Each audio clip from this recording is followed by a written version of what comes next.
6 सितंबर को रेडार ने हमें कहा कि जी रावाली के करीब कोई इंडियन एक्टिविटी देखी गई, तो काइंडली आप इन्वेस्टिगेट करें। देखा ऊपर से कि नीचे 4 जहाज थे मिस्टियर्स और वहाँ पे एक ट्रेन खड़ी हुई थी जिसको वो अटैक कर रहे थे। और जैसे ही वो हमने देखा, हमने ऊपर से हम 20,000 फुट की बुलंदी पे थे, तो हम नीचे पहुंचे हैं तो उन्होंने भागना शुरू कर दिया इंडिया की तरफ। अस्सलाम वालेकुम। टुडे डिजिटल के साथ मैं हूं आपकी मेज़बान आमना उस्मान। नाज़रीन, आज 6 सितंबर है और 6 सितंबर के हवाले से जब तक पाकिस्तान का कोई हीरो ना हो तो मेरे ख़्याल में बात बनती नहीं है। मेरे साथ आज मौजूद हैं Sitara Jurrat air vice marshal Amjad Hussain, जिन्होंने 1965 की जंग में, 71 की जंग में, 73 की जंग में बहुत सारे कारहाए नुमाया अंजाम दिए। मेरे साथ इस वक्त मौजूद हैं, आइए उनसे बात करते हैं और उनसे जानते हैं कि 65 की जंग में कैसे आपने दुश्मन को नाको चने चबवा दिए थे। जी, अस्सलाम वालेकुम सर, कैसे हैं? वालेकुम सलाम। सर, मुझे ये बताएं कि माशाल्लाह से आपने तो एयरफोर्स को बहुत पहले ज्वाइन किया। ऑलमोस्ट किस सन में आपने इसको ज्वाइन किया? मैंने तो जी 1954 में ज्वाइन किया था। अच्छा। और 65 में मैं 104 स्क्वाड्रन में था, 9 स्क्वाड्रन में। अच्छा। जबकि लड़ाई शुरू हुई है वहाँ पे। ठीक है। तो 6 सितंबर को, बल्कि मैं और मेरे साथ मेरा नंबर 2 था, जब हम फ्लाई कर रहे थे तो हमने देखा कि रेडार ने हमें कहा कि जी रावाली के करीब कोई इंडियन एक्टिविटी देखी गई है रेडार के ऊपर, तो काइंडली आप इन्वेस्टिगेट करें। तो हम इमीडिएटली पहुँचे वहाँ पे, तो देखा ऊपर से कि नीचे 4 जहाज थे मिस्टियर्स और वहाँ पे एक ट्रेन खड़ी हुई थी जिसको वो अटैक कर रहे थे। अच्छा। उन्होंने उनके ऊपर रॉकेट बरसाए, बॉम्ब भी फेंके और जैसे ही वो हमने देखा, हमने ऊपर से हम 20,000 फुट की बुलंदी पे थे, तो हम नीचे पहुँचे हैं तो उन्होंने भागना शुरू कर दिया इंडिया की तरफ। अच्छा। तो हमने उनके पीछे में गए तो वो इतने लो फ्लाई कर रहे थे कि वो थोड़ी देर के बाद मेरा कांटेक्ट लूज़ हो गया उनके साथ। मेरा नंबर 2 कहने लगा, आफ्ताब आलम उसका नाम था, कि सर मुझे आई कैन सी वन, मुझे नज़र आ रहा है। तो मैंने कहा तुम उसे अटैक करो। तो खैर उसने अटैक के लिए चला गया, मैं ऊपर टेक ऑफ करके वापस हम पहुंच गए। तो हमने बताया रेडियो पे कि जी इस तरह इंडियंस ने वायलेट करके हमारी टेरिटरी में आके अटैक किया, क्योंकि पहले तो ये सारी जंग थी, ये कश्मीर के एरिया तक महदूद थी, लेकिन इस दफ़ा रावाली क्योंकि ये पाकिस्तान की टेरिटरी थी, तो मैंने कहा जी ये वायलेटर। तो उन्होंने कहा जी आर यू श्योर? तो मैंने कहा जी बिल्कुल, मैं वहीं से अभी आ रहा हूँ। तो अभी मैं हवा में ही था। तो उसी वक्त उन्होंने प्रेसिडेंट अयूब को बताया कि जी इस तरह इंडियंस ने वायलेट कर दिया हमारी एयर स्पेस, और उन्होंने एक हमारी ट्रेन को, जिसको वो समझ रहे थे कि इसमें एमुनेशन है, हालांकि वो पैसेंजर ट्रेन थी, उसको उन्होंने अटैक किया और उसमें कुछ कैजुअल्टी भी हुई। ये एरिया कौन सा था? छम जोड़ियाँ? रावाली जी, रावाली अगर आप मेन जीटी रोड के ऊपर है वहाँ पे। तो जब मैंने लैंड किया तो उनको फिर बताया, उन्होंने कहा कि जी अच्छा आफ्टर मिशन रिपोर्ट कर दें। वो हमने कर दी। तो 4 बजे फिर प्रेसिडेंट अयूब आए और उन्होंने डिक्लेयर कर दिया कि जी इन्होंने लड़ाई शुरू हो गई है हमारी। अब 6 सितंबर नेक्स्ट मॉर्निंग को सुबह के वक्त हम अलर्ट पे थे सारी रात। हमारी ड्यूटी रात की भी होती थी और दिन की भी होती थी। 6 की सुबह को कोई मेरे ख्याल में अभी सूरज काफ़ी, अभी पहली लाइट भी नहीं निकली थी कि हम 2 जहाज़ों ने स्क्रैम्बल किया। अच्छा। तो उसमें से मेरा नंबर 2 तो नहीं जा सका, मैं अकेला जहाज़ में चला गया। तो मैं लॉइटर कर रहा था, तो उस वक्त उन्होंने कहा कि जी जो इंडियन एरोप्लेन्स हैं उनकी हेडिंग है वो हमारे एक रेडार स्टेशन की तरफ है। तो मैं वो रेडार स्टेशन के ऊपर जाके ऑर्बिट करता रहा। फिर उन्होंने कहा नहीं जी, वो अब उन्होंने डायरेक्शन चेंज कर लिया है, अब वो सरगोदा बेस को अटैक करने जा रहे हैं। तो मैं सीधा सरगोदा बेस की तरफ आया। तो ऊपर से मैंने देखा कि जी उस वक्त 6 मिस्टेज जहाज़ थे जो कि सरगोदा को अटैक कर रहे थे, रॉकेट फायर कर रहे थे गन्स के साथ। जैसे ही मैं नीचे आया हूँ तो मेरे सामने एक मुझे जहाज़ नज़र आया, मैंने उसको अटैक किया तो ही exploded just outside Sargodha base के बाहर ही। उसके बाद आगे फिर मुझे एक और नज़र आया, मैं उसके पीछे गया तो उन्होंने बाय दिस टाइम मुझे स्पॉट कर लिया हुआ था। तो जैसे ही मैं उसके करीब पहुंचा हूं, क्योंकि हमें एक रेंज पे आके फायर करना होता है, उसे पहले फायर करें तो वो इनफेक्टिव रहती है। तो जैसे ही मैं उनके पास पहुंचा हूं तो उन्होंने एक या वो इतनी हार्ड मैनूवर की कि जी वो मेरी नशिस्त से बाहर चले गए। तो मैं फिर ऊपर चला गया, फिर मैं दूसरी दफ़ा आया तो यही किया। खैर तीसरी दफ़ा जब मैं आऊँ तो उन्होंने मुझे देखा नहीं और मैं काफ़ी तेज़ आ रहा था। उस वक़्त मेरे ख़्याल में कोई 600 मील फ़ी घंटा की रफ़्तार से। जैसे ही मैंने उसको फायर किया तो उस आदमी ने टर्न करने की कोशिश की आगे से और सीधी मेरी गन्स को हैं जो उसके ऊपर लगी। तो देखते साथ ही वो एक्सप्लोड कर गया। अब मैं इतना तेज़ आ रहा था पीछे कि जैसे ही वो एक्सप्लोड किया तो मैं अपने आप को बचा नहीं सका और उसका जितना मलबा था, डेब्रिस जिसको हम कहते हैं, वो आके मेरे जहाज़ को लगा और मेरे इंजन के अंदर चला गया और मेरा इंजन सीज कर गया। तो उसी वक़्त मुझे इजेक्ट किया आप? जी, उस वक़्त मैं कोई 100 फीट अबव ग्राउंड होऊंगा, 100 फुट के करीब। तो मैंने इजेक्ट किया। जैसे इजेक्ट किया तो अभी सूरज सुबह का ही टाइम था अभी, तो मैंने देखा कि एक आदमी साइकिल पे जा रहा है, तो मैंने उसे जल्दी से आवाज़ दी। वो आ गया मेरे पास। मैंने उसे कहा कि जी मैं इस तरह पाकिस्तानी पायलट हूँ और मैंने बेस पे पहुँचना है। उसने बगैर सोचे समझे मुझे अपनी साइकिल पकड़ाई। उसने कहा सर ये साइकिल है, मैं आपके आगे आगे भागूंगा, वो सामने गांव है, वहाँ चलते हैं, वहाँ से कोई ट्रांसपोर्ट मिल जाएगी। मैंने कहा ज़रूर। तो मैं पगडंडी के ऊपर साइकिल चला रहा हूँ और वो आगे आगे भागता जा रहा है और वो शोर मचाता जा रहा है, पता नहीं क्या। बाय द टाइम हम पहुँचे हैं वहाँ पे गांव के बाहर ही, तो मैं हैरान रह गया कि लोग घरों से निकल के गली के दोनों तरफ और एक जगह पे पहुँच के कोई कम से कम 100-200 बंदा इकट्ठा हो गया वहाँ पे। तो जैसे मैं पहुँचा हूँ तो उन्होंने जल्दी से मुझे चारपाई पे बिठाया। मैं बैठा हुआ था तो एक उम्र रसीदा औरत, हाथ में उन्होंने एक चंगेर उठाई हुई और दूसरे हाथ में एक गड़वी उठाई हुई आ गई और मुझे कहने लगी बेटा ये पराठा है खाओ और ये लस्सी है ये पियो और जाके दुश्मन को बता दो कि उन्होंने किस कौम को ललकारा है और ये जल्दी से खा के जाओ वापस और अपना फ्लाइंग करो। मैं उनका जज्बा देख के मैं हैरान रह गया। मैंने कहा अगर ये कौम है तो इसको कोई डिफीट नहीं कर सकता। लोगों का जज्बा बहुत ज़्यादा था और मलका तरन्नुम नूरजहां के गानों ने भी बड़ा, मेरे ख्याल में तरानों ने जो है वो आप लोगों को बड़ा मोटिवेट किया, उसके बारे में कुछ बताएं। उनके बहुत वलवला पैदा हो जाता था उनके गाने सुन के। बल्कि मुझे याद है कि उन्होंने एक गाना गाया था मेरा माही रंग रंगीला करनैलनी जरनैलनी। तो हम बैठे हुए थे, रात की ड्यूटी कर रहे थे, तो एक लड़के ने कहा कि जी मैं ऑपरेटर को कहता हूँ कि नूरजहां से मिलाए।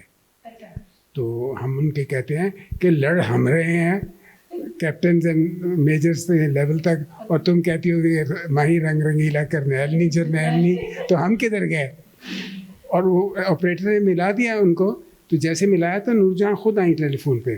तो हमने कंप्लेन किया थी कि लड़ाई तो हम कर रहे हैं और आप कहती है मेरा माही रंग रंगीला करनैलनी जरनैलनी।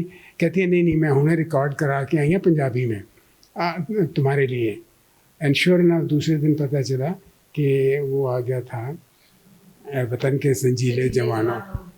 वो ये गाने सुन के एक अजीब किस्म का जज्बा पैदा होता था। इंडिया की फोर्स ने प्लान किया था कि पाकिस्तान के अंदर आएंगे, लाहौर के अंदर आएंगे, जिम खाना के अंदर आएंगे, वो क्या उसके बारे में कुछ बताएं। वो उसके बारे में तो आर्मी आपको ज़्यादा बेहतर बता सकेगी, लेकिन जो हमने कहा ये कि जब उन्होंने अटैक प्लान कर दिया हुआ था, उनका ख्याल था कि हम बड़े ईजीली ये बॉर्डर को क्रॉस करके और हम लाहौर तक पहुँच जाएंगे।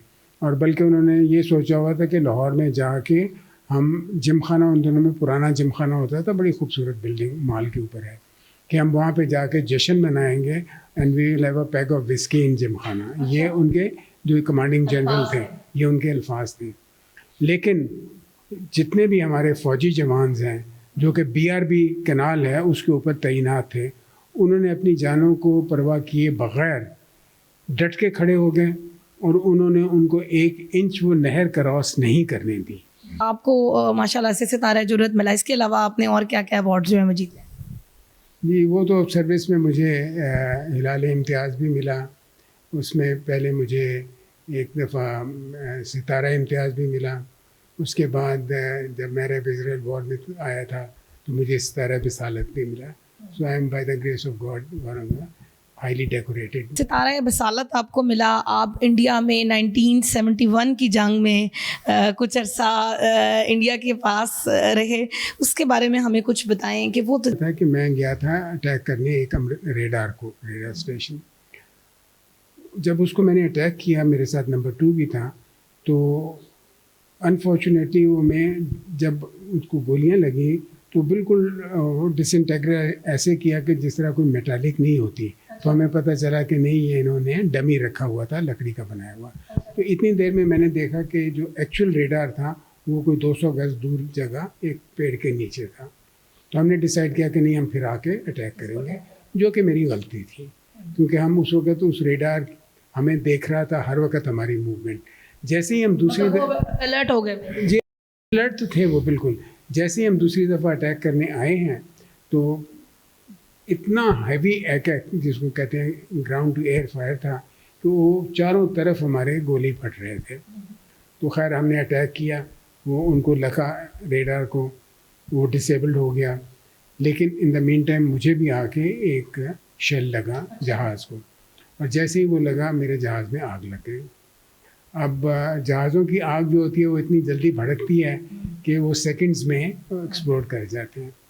तो लकीली वो मेरा नंबर 2 देख रहा था, वो चीखने लग गया कि lead, you are on fire, कि आपको आग लग गई हुई है, आप इजेक्ट करें, देर ना करें।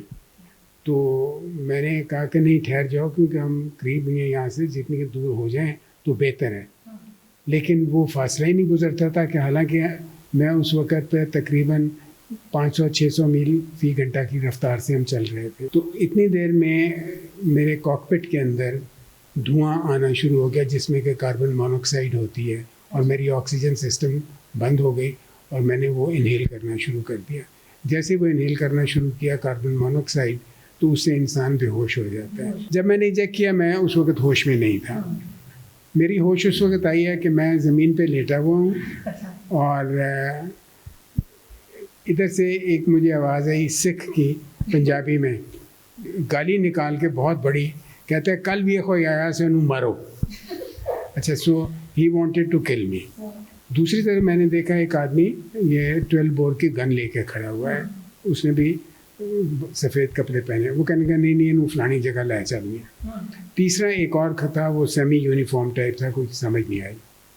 तो वो तीनों में लेकिन ये आदमी जो था वो इंसिस्ट कर रहा था कि नहीं, इसको यही मार देना है, इसकी चीज़ें हमने ले ली हैं, इसके सारा को पिस्टल वगैरह हमारा जो होता है वो ले लिया है, तो इन थे मार सुटो।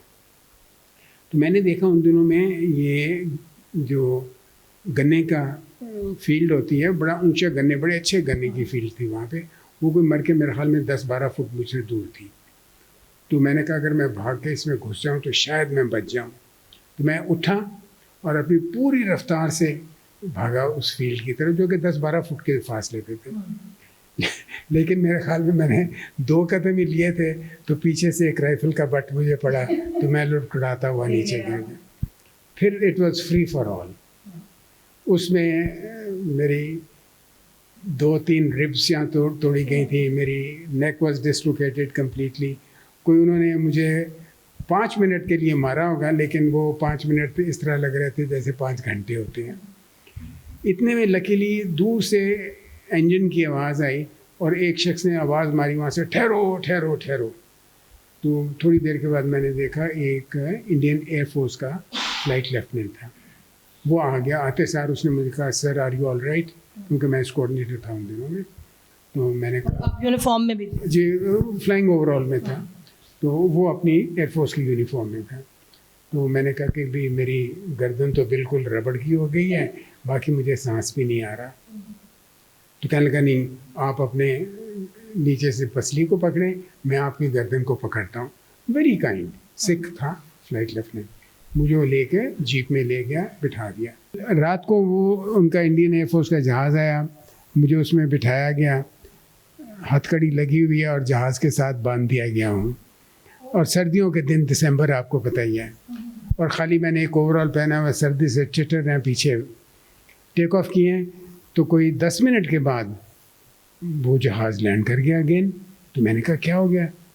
तो लैंड करते साथ ही, हम अभी रनवे पे ही जहाज़ खड़ा है, तो पायलट और जो उनके 3-4 और थे उसके अंदर क्रू, वो निकल के भाग गए, जहाज़ को अकेला छोड़ गए। और मैं अकेला बंधा हुआ हूँ जहाज़ में, हथकड़ियाँ लगी हुई और चेन्स के साथ। 2 मिनट भी नहीं गुजरे थे तो ऑल ऑफ अ सडन पूरा जहाज़ हिला और एक बॉम्ब आके गिरा। क्या कि जी पाकिस्तानी बॉम्बर अटैक कर रहे हैं। तो पहली दफ़ा मैंने कहा अल्लाह मियाँ ये टारगेट मिस कर जाए। तो फिर मैंने सोचा यार नहीं, लेट देम हिट। लेकिन खैर वो इर्द गिर्द बॉम्ब गिरते रहे, लकीली जहाज़ के पास नहीं कोई लगा। कोई सुबह के 4 बजे, 3, साढ़े 3, 4 बजे करीब ये लोग आराम से आए, क्रू वापस आके जहाज़ में बैठा, टेक ऑफ किए और हम दिल्ली पहुंच गए। दिल्ली पहुंचे हैं तो जनाब उन्होंने पहले तो मुझे ऑर्डिनरी सेल नहीं होता जो प्रिजनर्स का, उसमें लॉक कर दिया। उसमें दरवाजे बंद थी, खिड़कियां, दरवाजे, सब चीज़, सिर्फ एक बल्ब जल रहा था जो कि, और ज़मीन में एक थड़ा बना हुआ था, उसके ऊपर एक हॉर्स ब्लैंकेट जिसे हम कहते हैं ना ऑर्डिनरी सा, वो रखा था कि इस पे लेटो। अब मेरी पसलियाँ टूटी हुई हैं, गर्दन मेरी डिसलोकेट हुई है। खैर मैं लेटा रहा। सुबह को दूसरे दिन मुझे आए कि जी चलें, आपकी इंटरोगेशन होगी। मैंने कहा, मैं भी डट गया। मैंने कहा भाई ठीक है, मेरी इंटरोगेशन होगी, आई कांट ब्रीथ। तो मैंने थोड़ा सा बहाना भी बनाया, सांस ऊंचा ऊंचा लिया, तो दे वर नाइस। उन्होंने कहा जी ठीक है। तो मुझे वो एक बहुत बड़े हॉस्पिटल में ले गए दिल्ली में। उन्होंने देखा, उन्होंने कहा जी पसली का तो हम कुछ नहीं कर सकते अभी फॉर द टाइम बिंग, बाकी आपकी गर्दन को हम सपोर्ट दे देते हैं। उन्होंने बड़ी अच्छी तरह से दे के मुझे वापस भेज दिया। तो खैर वो इंटरोगेशन करते रहे, कभी दीवार के साथ खड़ा कर देते थे, वो वेपन्स ला के लोड करके कि हम शूट डाउन कर देंगे, ये बताओ वो बताओ, वो चलता रहता है। वो तो हमें ट्रेनिंग भी मिलती है अल्लाह के फजल से। तो वहाँ पे कोई 20-25 दिन रखा उन्होंने। इतने में 2 पायलट, एक पायलट और आ गया था जो कि वेस्ट पाकिस्तान से था, और 2 पायलट ईस्ट पाकिस्तान से उन्होंने कैप्चर किए, तो उनको भी ले आए वहाँ पे। तो अब हम 4 हो गए थे टोटल। तो कोई 25-26 दिन के बाद कहने लगे नहीं जी ये तो लंबा चलेगा और जल्दी नहीं होगा कोई सेटलमेंट इसकी, तो हम आपको ट्रांसफ़र कर रहे हैं। तो वहाँ से फिर उन्होंने हम चारों को हथकड़ियाँ लगा के चारों तरफ पुलिस के गार्ड स्टेन गन्स के साथ इलाहाबाद में कैंप 99 में ले गए। तो वहाँ पे जो जूनियर ऑफिसर्स थे उनको उन्होंने जूनियर कैंप में डाल दिया। मैं सीनियर था तो मुझे सीनियर कैंप में डाल दिया। कितनी देर आप वहाँ पे रहे? इंडिया में कितनी देर? जी इंडिया में इसलिए कि हम 2 वेस्ट पाकिस्तान से थे। यहाँ पे भुट्टो साहब ने जो उनके पायलट्स थे, और वो था भी अच्छे खासे, कोई 12-13 के करीब, उनको अनकंडीशनली छोड़ दिया था। जब उनको छोड़ा तो हमें ख़बर मिल गई कि जी उनको छोड़ दिया है। तो कैंप ने सब ने कहा कि जी अब इन्हें भी छोड़ना चाहिए, लेकिन हमें नहीं छोड़ा गया। तो कैंप में जितने भी ऑफिसर्स थे वो सारे भूख हड़ताल पे चले गए, और कैंप कमांडर को बुलाया। उन्होंने कहा जी ये 2 जो आदमी हैं ये वेस्ट पाकिस्तान से हैं, ये हम ईस्ट पाकिस्तान के नहीं हैं। उन्होंने फिर चेक किया कि कहने लगे वो गलती होगी, हमें नहीं पता था कि वेस्ट पाकिस्तान के भी पायलट्स यहाँ पे हैं। तो खैर उन्होंने फिर जनाब हमें शाम के वक़्त निकाला, एक जगह ले गए, हथकड़ियाँ बांधी हुई, वहाँ पे 2-3 घंटे रखा रात को। फिर ट्रेन में बिठाया, ट्रेन में बिठा के वो दिल्ली ले गए। वहाँ पहुँचे, दूसरे दिन सुबह कहने लगे कि जी आज सुबह आप, वैसे तो आप जा नहीं रहे, जनरल मानिक शाह उनका कमांडर हुआ करते थे, वो जा रहा है नेगोशिएशंस के लिए पाकिस्तान, तो उसके जहाज़ में आप चले जाएंगे। तो मैं और मेरे साथ दूसरा लड़का जो है वो हम फिर जनरल मानिक शाह के जहाज़ में बैठ के गए, और जब हम टेक ऑफ कर गए तो मानिक शाह पीछे से आ गया। He was a bit of a show off जिसको कहते हैं ना। तो आके मुझे कहने लगा, oh well done boys, you fought very well, but you know your leadership wasn't good. तो मुझे गुस्सा चढ़ा इस पर। मैंने कहा वापस तो जा नहीं सकता, जहाज़ ये जा रहा है पाकिस्तान। मैंने कहा yes our leadership was very good, कि मुझे बल्कि उसने टॉन्ट किया। उसने कहा जी फलाना सो एंड सो वो एक सिपाही होता था जिससे कि अब आर्मी का चीफ बन गया। तो मुझे अच्छा नहीं लगा। तो मैंने कहा जी ठीक है, वो अपनी हिम्मत से, अपने कारकर्दगी से बना है आर्मी चीफ। मैंने कहा इस पे मैंने एक आर्टिकल पढ़ा था। मैंने कहा जी सम पीपल, कुछ लोग जो हैं वो अपनी रिच, जो उनकी मालदार बेगमात पारसी हैं, उनकी वजह से बन जाते हैं। इसकी बीवी बड़ी अमीर औरत थी। ओहो हो, देखने वाला था, ये नियरली जंप्ड छत को, यानी भाग गया पीछे। फिर उसने मेरे साथ बात नहीं की। जैसे ही हम लाहौर लैंड किए हैं तो वो देखने वाला था समा। मैं निकला हूँ तो मैंने कहा मैं सिर्फ ओवरऑल पहनूंगा, कोई इंडियन कपड़ा नहीं पहनूंगा। वही मैंने अपना ओवरऑल पहना उसके ऊपर क्रॉस लगे हुए थे, POW लिखा हुआ था। तो जैसे ही मैं दरवाजे में बाहर निकला हूँ तो नीचे से वो PIA के हैंडिंग स्टाफ हैं, उसमें से एक आदमी चीखा, कहते हुए हमारे pilot. Can you believe it, Manik Shaw को रिसीव करने के लिए 2 जनरल्स आए हुए थे। Everybody left him and they rain towards the aeroplane. ऊपर आए मेरे पास, आके मुझे और दूसरे लड़के को उन्होंने कंधों पे उठा लिया, कंधों पे उठा के नीचे लेके आए। ये आम पब्लिक जो वहाँ पे जो नहीं होते वो सारे, और इतने में वो 2 जनरल्स भी, मुझे अब नाम नहीं याद, वो आए, उन्होंने खैर पूछा, फिर मानिक शॉ को लेके वो इस्लाम पिंडी चले गए। हमें फिर ये एयरफोर्स में वहाँ पे बाकायदा गार्ड ऑफ ऑनर दी गई, और बेस के ऊपर जो हमारी ऑफिसर्स मेस है वहाँ पे मेरी फैमिली को भी उन्होंने बुला लिया हुआ था। वहाँ पे मेरे 2 बच्चे थे, वो भी वहीं थे, मेरी बीवी, मेरी बहनें, वो सारे वहाँ पे आ गए हुए थे। So that was a big day. Message देना चाहेंगे 6 सितंबर के हवाले से पाकिस्तान के नौजवानों को और एयरफोर्स के ऑफिसर्स को? देखिए जी, by the grace of God हमारी जो एयरफोर्स है, इसका मोटो रहा है कि you will be second to none, and I can assure you कि आज भी we are second to none. हमारी एयरफोर्स जो है अल्लाह के फजल से बहुत अप टू डेट और बड़ी अच्छी और जज्बे वाले लोग हैं सारे के सारे। और अगर जिस तरह अब तो हमारे पास अपनी कैपेबिलिटी आ गई है कि हम किसी पे डिपेंडेंट नहीं हैं, हम अपने जहाज़ खुद बना रहे हैं, और इस वजह से हमें कोई इधर उधर तंग नहीं कर सकता स्पेयर पार्ट्स के लिए या उसके लिए, क्योंकि हमारे पास वो कैपेबिलिटी आ गई है। सो अल्लाह के फजल से हमारी एयरफोर्स बहुत अच्छी है।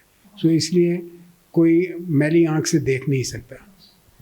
नाज़रीन, आपने air vice marshal Amjad Hussain के साथ हमारी खुसूसी गुफ्तगू सुनी, बहुत खूबसूरत बात की उन्होंने कहा अब माशाल्लाह से हमारे अपने पास अपने जहाज़ मौजूद हैं, अपनी कैपेबिलिटी मौजूद है, और दुश्मन कभी भी अब हमारी जानिब मैली आंख से नहीं देख सकता।